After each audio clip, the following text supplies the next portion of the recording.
Ladies and gentlemen, there's a moment that happens after a man walks away, after he pulls back, after he ghosts, after he says he needs space.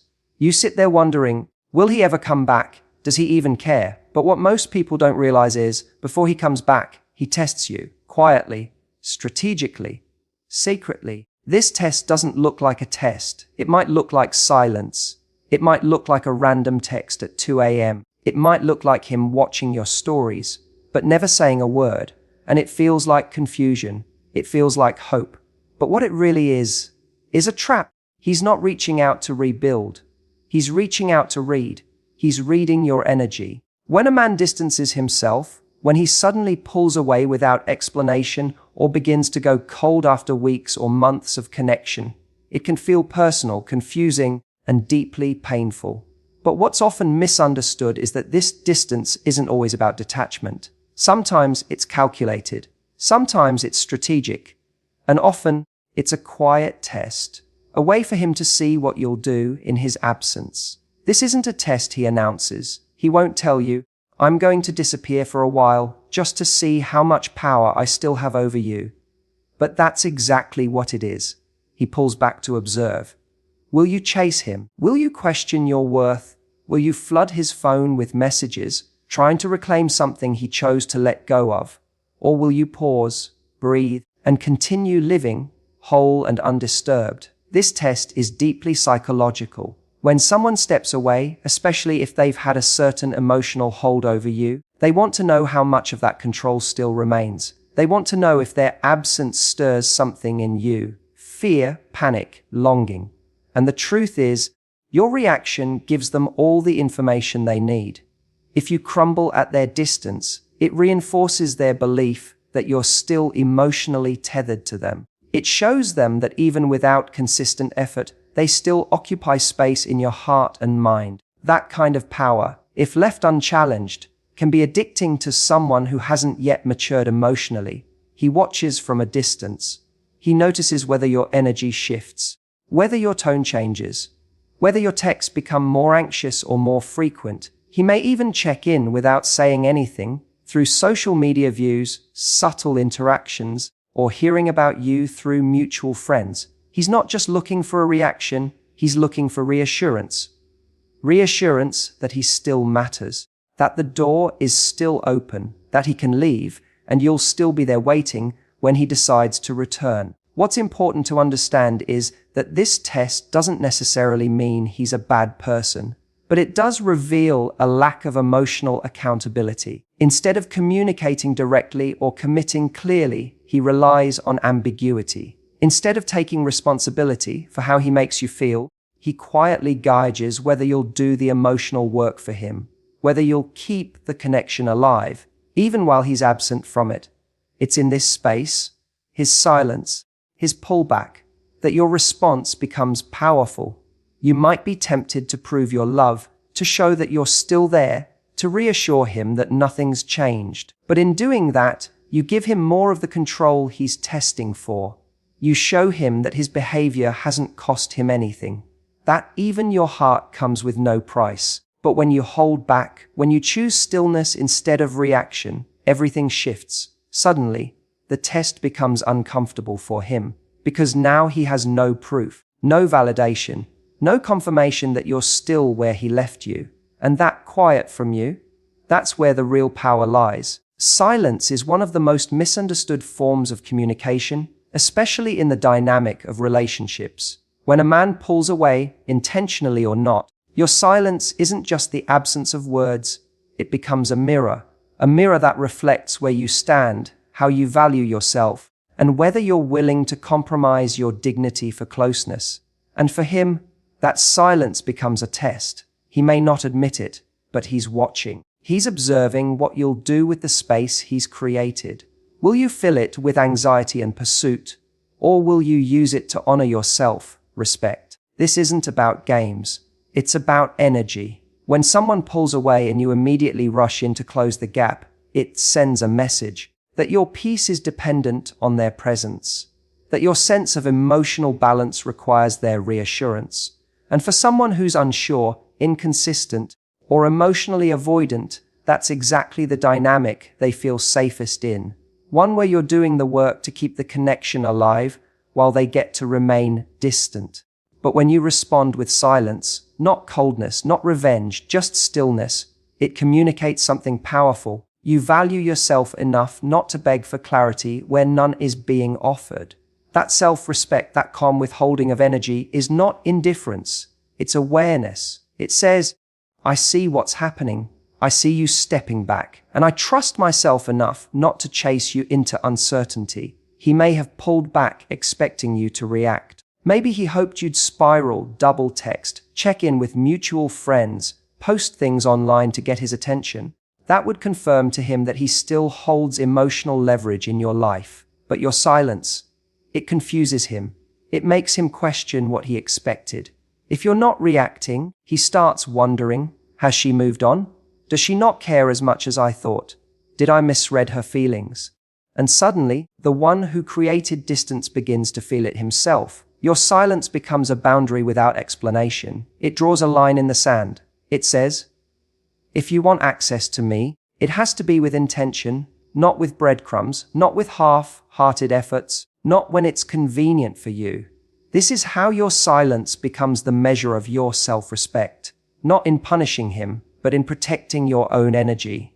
The truth is, people pay attention differently when silence is involved. Words can be argued with, defended, dismissed, but silence leaves space. It leaves them alone with their choices. And if he has any emotional maturity, that silence will speak louder than anything you could have said in a long paragraph or emotional phone call. It's not about withholding love. It's about not spending love in places where it's not being reciprocated.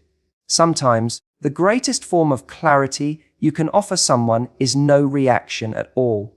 Not because you're bitter, but because you've decided to live from a place of self-worth. You're not trying to prove you're enough. You're showing you already know it. That kind of silence is not passive. It's powerful. And for someone who thought they could come and go without consequence, it becomes the one thing they didn't expect, a test they didn't prepare to fail. When a man has pulled away but still feels uncertain about closing the door completely, he often initiates subtle, low-effort ways to stay emotionally connected without taking real responsibility. He might not come back with a sincere apology or a clear desire to rebuild the relationship. Instead, he starts testing the waters with small signals that keep you emotionally invested but allow him to avoid accountability. This is what emotional availability without accountability looks like. It's a situation where he wants to feel close to you again, but he doesn't want to own what went wrong, face the discomfort of a serious conversation, or make changes to meet your needs. You may notice this in little things. A random message that says, "Hey, I was thinking about you," or a reply to one of your stories with a flirty emoji. Sometimes it's even subtler, a like on an old post, a comment that doesn't say much but reminds you he's still there, or a late-night text with no follow-up. These moments might seem harmless, even sweet, but they often carry an agenda. He's not necessarily reaching out because he's ready to give you what you deserve. He's reaching out to see if he still can, if the door is still open, if you're still emotionally accessible to him. What he's really doing is asking a silent question. Do I still have a place in your heart, even though I left without giving you closure? And if you respond quickly, warmly, or too generously, he gets his answer. He gets the emotional connection he wants without having to do the real work. It's like dipping his toes into the water without ever deciding if he wants to swim. And in the meantime, you're left confused, torn between hope that this could lead to something real and frustration that he's not giving you more. This is where the emotional trap lies, because part of you wants to believe that his message means something deeper. That maybe he's realized your value, that maybe he's testing the waters before making a genuine comeback. And sometimes that can be true. But in many cases, it's just an emotional check-in, not a commitment. It's a way to keep your feelings warm so he doesn't have to fully let go, even if he has no intention of coming back in a meaningful way. He wants access to your heart without offering clarity. He wants to feel the emotional closeness you once shared, without being the partner who steps up and takes accountability for what broke. And this is dangerous, not because he's trying to hurt you, but because if you're not aware of what's really happening, you can spend weeks or months emotionally tied to someone who is only halfway present. The truth is, love without responsibility isn't love, it's comfort. He's reaching out for comfort, not connection, for validation, not vulnerability. He wants to know that if he gets lonely, bored, or uncertain, you'll still be there, still open, still waiting. And if you are, it teaches him that he doesn't need to grow, that your heart is available, even when he's not. Recognizing this pattern takes strength. It means asking yourself, am I being emotionally available to someone who isn't emotionally responsible? Am I giving energy to someone who isn't showing up in a real, consistent way? Because you deserve more than half-hearted attention.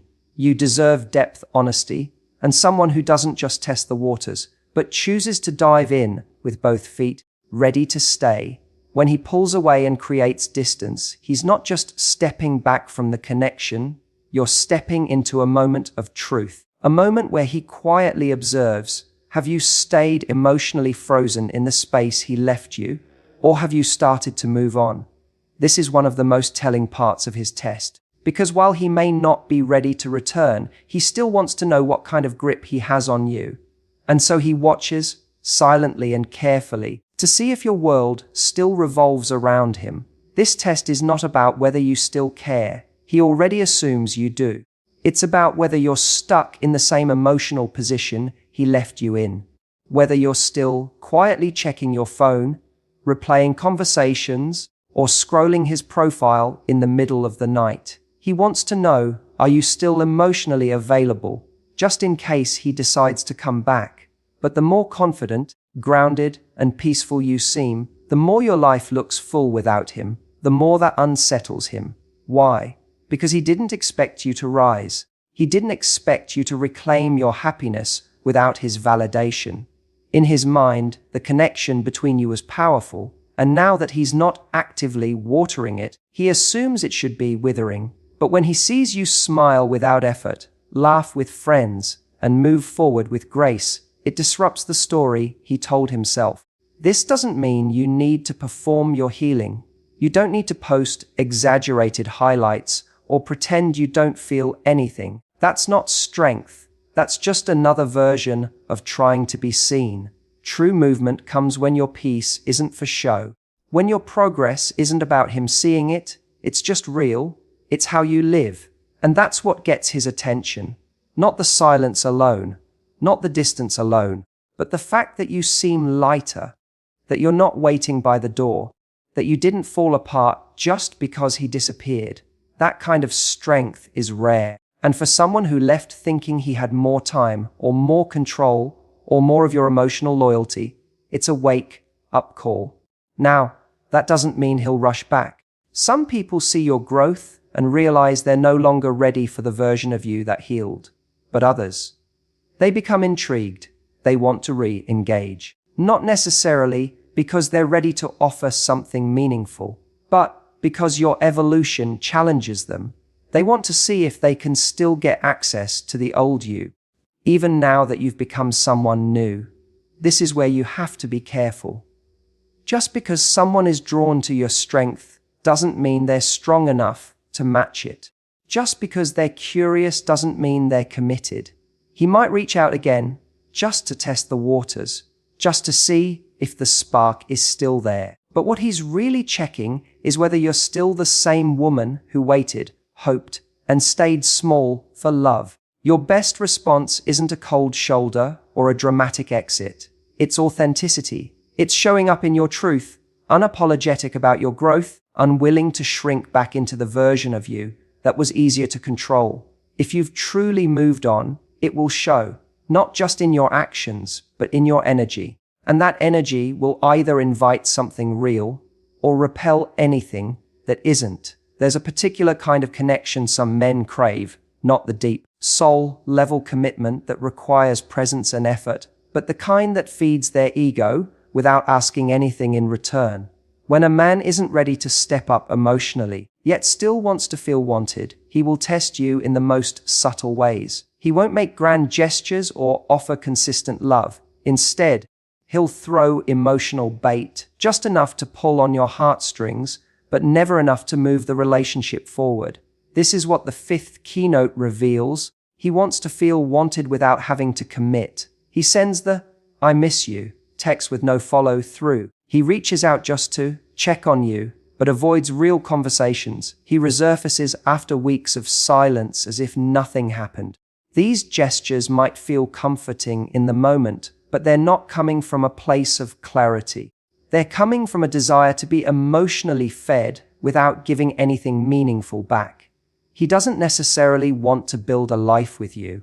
What he wants is access. Access to the warmth you gave. Access to the validation your presence provided. Access to the emotional closeness that made him feel significant, without requiring him to do the work a real relationship demands. He wants to dip into that space where he still feels like he matters to you, like your heart is still available for him, like he hasn't lost you entirely. But the moment you begin to ask for more, clarity, consistency, emotional safety, he pulls back again. That's because commitment asks something of him. It asks him to be responsible with your heart, to meet your emotional needs, to show up in a way that's reliable, not just romantic.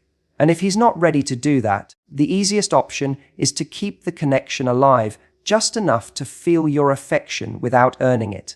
And here's where the danger lies, because when you respond to this bait, it reinforces the idea that he doesn't have to grow to get your love. That the same inconsistent behavior will still be rewarded with your attention, your softness, your emotional energy.